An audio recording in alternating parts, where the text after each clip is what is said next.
Shalom sahabat Mitra Rema. Hari ini tanggal 6 Januari 2023, kita akan sama-sama mendengarkan firman Tuhan yang terambil dalam kitab Amsal 14 ayat 34 yang berkata demikian. Kebenaran meninggikan derajat bangsa, tetapi dosa adalah noda bangsa. Demikianlah firman Tuhan, dan firman ini akan sama-sama saudara dan saya renungkan di hari ini yang saya beri judul noda.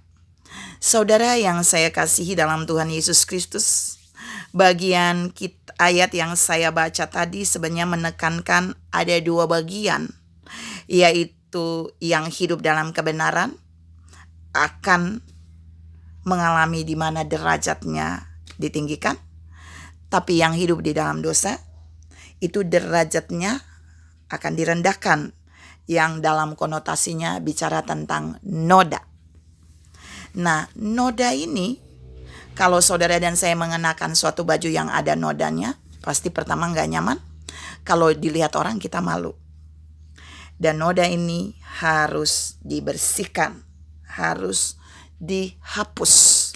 Nah, saudara yang saya kasihi dalam Tuhan Yesus Kristus, saya mau buktikan buat saudara bahwa noda akibat berbuat dosa ini sulit dihapuskan jika saudara dan saya tidak menyelesaikannya dengan cara Alkitab. Kita lihat dulu dalam Yeremia 2 ayat 22 berkata, bahkan sekalipun engkau mencuci dirimu dengan air abu dan dengan banyak sabun, namun noda kesalahanmu tetap ada di mataku. Demikianlah firman Tuhan. Jadi noda ini bicara tentang kesalahan, bicara tentang dosa umat Tuhan.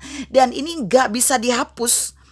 Sekalipun umat Tuhan mencuci diri mereka dengan air dan abu ataupun dengan banyak sabun, firman Allah menjamin di dalam Yeremia 2 ayat 22 bahwa noda kesalahan dan dosa mereka tidak akan bisa terhapus, bahkan itu tetap ada di mata Tuhan, di hadapan Tuhan. Nah, kita mau lihat mengapa tidak bisa terhapus, karena ada jaminan firman Tuhan yang hanya bisa menghapus dosa itu. Yang pertama, yaitu supaya noda dosa itu bisa terhapus, saudara. Yang pertama, dosa itu harus diselesaikan. Noda itu harus diselesaikan. Bagaimana diselesaikannya? 1 Yohanes 1 ayat 9, dia harus mengakui dosa itu di hadapan Allah. Karena dalam 1 Yohanes 1 ayat 9 berjanji, jika kita mengaku dosa kita, maka Allah setia dan adil, dia akan mengampuni segala dosa kita dan dia menyucikan. Menyucikan itu menghapus, membersihkan. Jadi noda dosa orang percaya itu bisa diselesaikan jika dia mengaku dosanya. Tuhan ingatkan saudara dan saya bahwa selama saudara dan saya tidak mengakui kesalahan dan dosa kita, maka selama itu noda dosa itu akan tetap ada di dalam kehidupan kita dan itu tetap ada di hadapan Allah. Yang kedua, untuk menghapus noda dosa itu, yang kedua kita bisa lihat di dalam Kisah Para Rasul 3 ayat 19, yaitu kita harus sadar, bertobat supaya dosa kita dihapuskan.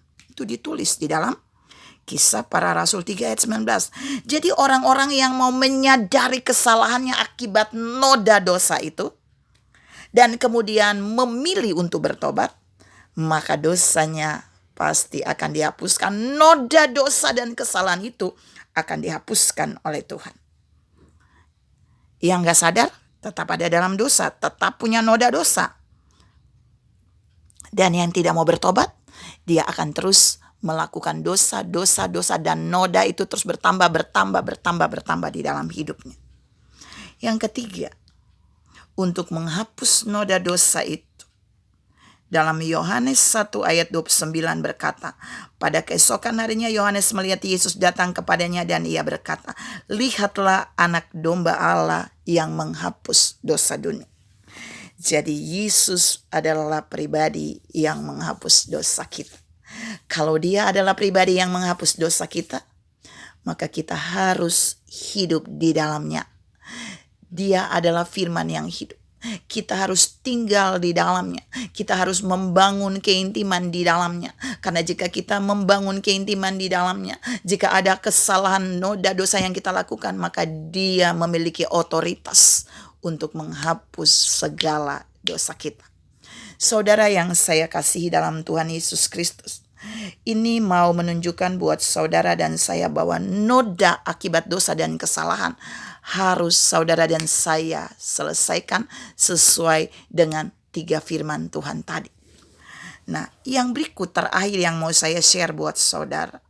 Ternyata di dalam Amsal itu menunjukkan bahwa jika seseorang hidup di dalam dosa dan noda dosa itu, maka dia pasti tidak akan ditinggikan derajatnya. Saudara lihat Amsal 14 ayat 34, kebenaran meninggikan derajat bangsa. Berarti kalau hidup di dalam ketidakbenaran atau dosa, merendahkan derajat bangsa. Kalau seseorang yang hidup di dalam kebenaran itu akan meninggikan derajatnya. Kalau dia tidak hidup di dalam kebenaran dan tetap ada di dalam noda dosanya, akan merendahkan dia sendiri. Saya buktikan ini buat saudara di dalam kitab Kejadian.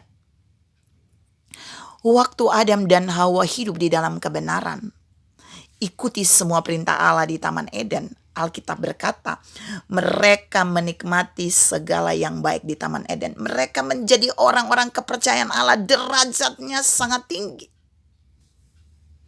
Tapi waktu mereka mulai kompromi dengan dosa, waktu mereka menerima tawaran iblis, waktu mereka mau dinodai oleh dosa dan kesalahan, lalu mereka melakukan yang menyimpang dari kebenaran firman yang Allah sampaikan, maka di titik itu Alkitab berkata mereka menjadi malu, mereka bersembunyi, mereka udah ternoda karena dosa tadi, dan akibatnya turun derajat. Di mana turun derajatnya, saudara? Mereka diusir keluar dari Taman Eden. Mereka tidak lagi bisa menikmati fasilitas ilahi yang ada di Taman Eden. Dan yang lebih parah, hubungan mereka dengan Allah menjadi terputus. Koneksi ilahinya gak ada lagi. Mereka yang menjadi orang kepercayaan Allah tidak lagi punya hubungan yang baik dengan Allah. Secara otomatis mereka sulit mendapatkan hal-hal yang terbaik dari Allah.